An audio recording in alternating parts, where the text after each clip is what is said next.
This is Kerch Bridge, the only bridge connecting mainland Russia to Crimea. Ukraine has sent a HIMARS next to it on a rubber floaty. Of course, this is a joke, but it sends a message to Russia. Kerch Bridge is a target. This is a video of a Russian drone crew. Russians have similar drone crews as Ukraine. They have this civilian Mavic drone, they attach a grenade to it and they hover over Ukrainian positions. This mission goes south very fast. Right at the time that the dude was filming, Ukrainians hijacked the Russian drone, and now the Russians are very confused. How could this happen? How did they do it? They lost the drone and now they realize that this location is also not safe anymore, because if they could take our drone, maybe they can pinpoint our location, and they start to leave. There is even talk about whether this was some new powerful stationary anti-drone device or just an electronic warfare gun. I mean, USA has sent tens of these anti-drone guns to Ukraine. With these guns you can jam the drone that it goes down, or you can hijack the command link, putting the drone directly under your control. These Russian soldiers were right. Ukraine could shell their positions and they were right to leave those positions. My friends, I've made a new channel called Artur Rehi Shorts, where I make these informative, fun and short clips about war in Ukraine, spiced with a little bit of humor for good touch. The link is in the description below. Go and subscribe to it and I'll keep you posted. I upload there multiple times a day because the videos are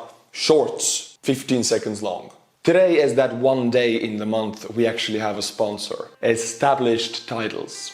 Hello, lassie. Oh, are you a lord? Right you are, lassie. I'm a lord. Oh, my lords. I have a thing for lords. Come with me, lassie, and I'll show you me plot of land. Established Titles is a project based on a historic Scottish custom where landowners are referred to as lairds, or lords and ladies in English. All you gotta do is be a landowner in Scotland and you'll be a laird, and you'll get all the lasses. Established Titles allows people to buy as little as 1 square foot of dedicated land on a private estate in Edelston, Scotland, and you will get an official certificate with a crest, so that you can call yourself a laird. I am a laird. I am a laird. I love lairds so much. Milady, a castle is not the only huge thing a laird has. Come with me and I'll show you me plot of land. Your certificate features a unique plot number with which you can see the exact location of your land. You don't have a gift for your woman, for your friends, for your mother or father?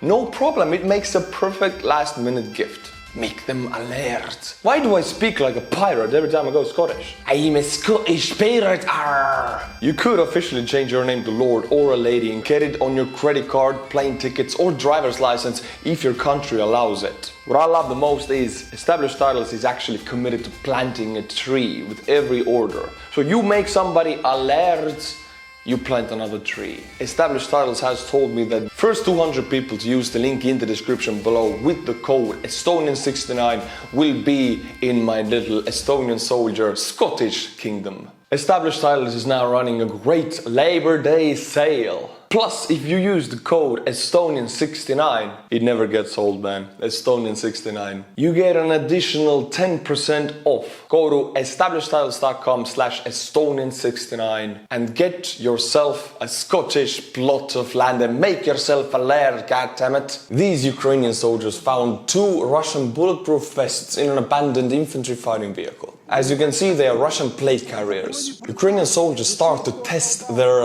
bulletproofness. Are they really bulletproof? Both of these vests fail a 9mm test. 2 of these plates combined fail a Kalashnikov test. I don't really know what these vests are supposed to protect you against, because even shrapnel goes as fast as bullets, so they don't protect against shrapnel. Connected to the topic, here is a Russian helmet issued to thousands, maybe tens of thousands of Russians in Ukraine. This Ukrainian soldier is able to punch the helmet to the moon with his bare hands. He can even dent it with his head.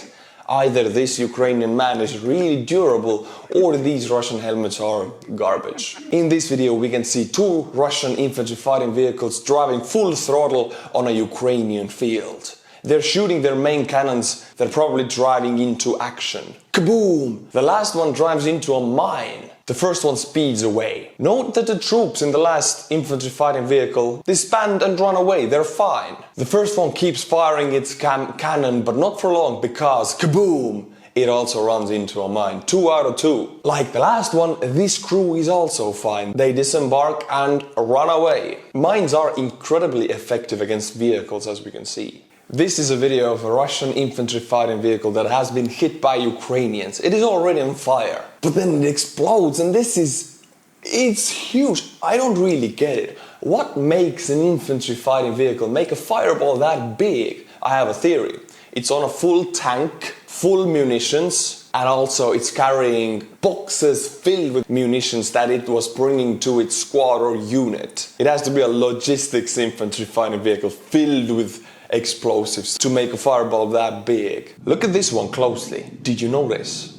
This is a propaganda video made to promote Iranian kamikaze drones. This is important because Russia, lacking these drones, they humbly asked Iran to send a few hundred to them. So Russia could be using these drones right now. But for some reason in this video, the explosion happens before the impact of the drone. Magic. Almost looks like it's staged or something. These are Russians. Look at these tank cages. They're still happening in August of 2022. I mean, I thought we established at the beginning of the war that these cages do nothing against Javelin. Don't get me wrong, they're really good against rain covers. But against Javelin, might as well be cardboard. I mean, we have seen Russian T-80s taken down with RPGs. Shouldn't be possible, but it is happening.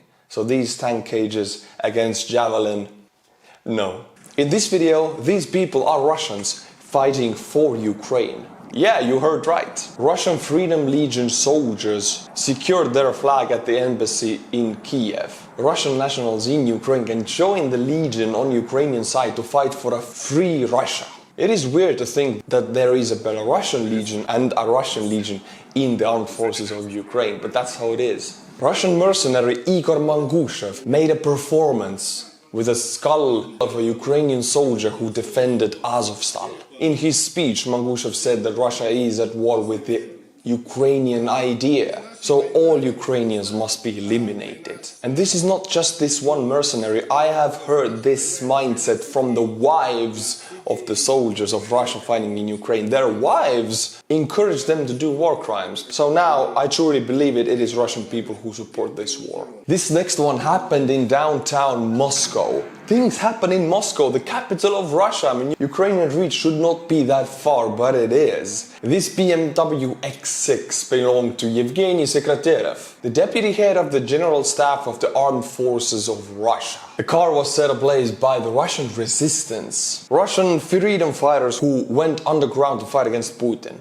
This war is igniting those movements against Putin. And it is crazy that this stuff is happening in the capital of Russia. In this video you can see how Ukrainian Uragan multiple rocket launcher crew works. Ukraine had about 70 of these systems before the war started. And they share this weapon with Russia, who uses exactly the same weapon and still produces it today. Uragan is capable of launching 220mm rockets out of 16 launch tubes, mounted on the rear of a Soviet ZIL-type truck chassis. It is not a precision weapon, but rather a Soviet-styled area weapon which shoots at a wide area, not a pinpoint target, unlike HIMARS. The weapon system is ready to fire in 3 minutes. The full salvo of 16 rockets can be fired in 20 seconds, and it can engage targets within the radius of 35 kilometers. Europe is struggling with gas and oil. In the EU, almost everywhere there are deficits of gas. And next to EU there's Russia, and Russia is just burning gas. Near the Finnish border and St. Petersburg, there is a Portovaya LNG factory. Right there, Nord Stream 1 starts. That's the gas line that pumped gas into Germany for years. Now that the EU embargoes Russian gas, Russia has filled up all of their LNG potential and they cannot stop producing. They have to, that's how it works. So they have to burn the excess of it. And it burns roughly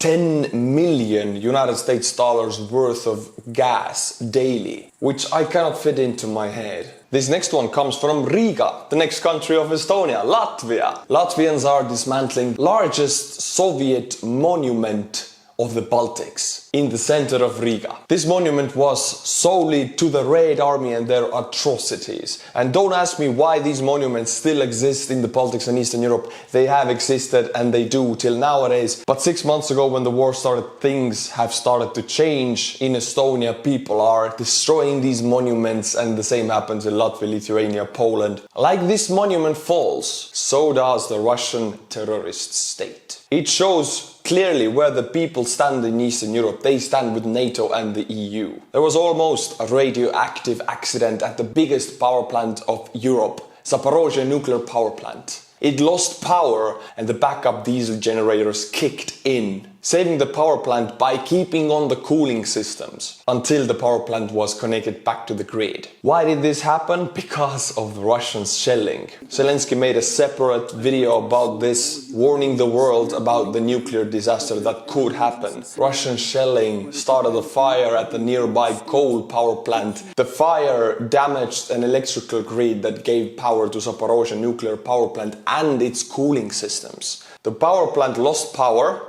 and the staff members working there, who are Ukrainian, did all they could to keep the plant cooling system on. If the cooling system fails, another Chernobyl happens. But for some reason, Russians don't care. I don't understand this, because Zaporizhzhia is close enough to Russia that whatever happens there, it affects Russians. If the wind is right, it blows right into Russia. How can they not see this? This is a beautiful video of Ukrainian special forces blowing up a strategic bridge in the Russian-occupied Donetsk region. This blowing up of bridges forces Russians to set up pontoon bridges, which are perfect target for HIMARS, and they make traffic jams, bottlenecks for Russian armor trying to cross the rivers, which is also a perfect target for HIMARS. It also slows down the transportation of ammunitions, injured, food and all kinds of supplies, making the convoys perfect target for HIMARS. So destroying these bridges, incredibly important. Taiwan sends Ukraine 800 drones. The drone is called Revolver 860 and Revolver because it has a revolving body that is filled with big caliber munitions. These are not small munitions, anti-personnel cluster bombs that Ukraine has been using with Mavic drones. These are big enough to damage infantry fighting vehicles with one hit. With a full load, it has a flight time of 25 to 40 minutes and a range up to 20 kilometers. These stats are incredible if you bear in mind how heavy these explosives are. They're big. This is how simple infantry bunkers are made in Ukraine, and we Estonians, we were taught the same way in the military. You dig these big holes and pray to God that you have machinery for it, because digging these by hand is a job for 30 men. It is a lot of hard work. You cover them with thick logs, at least 30 centimeters in diameter, so they will protect you from debris and shrapnel, but not from a direct artillery hit. You fasten the logs with these simple iron rods and they stay in place. This room can be used as a command bunker, a place for the injured to be at, a warehouse or a sleeping area. My friends, this is it. Thank you for watching these videos and thank you for staying with me. I really appreciate you. If you like these videos, the Patreon link is in the description below, and if you want to support the videos, then become a Patreon. Until my next video, Slava Ukraini!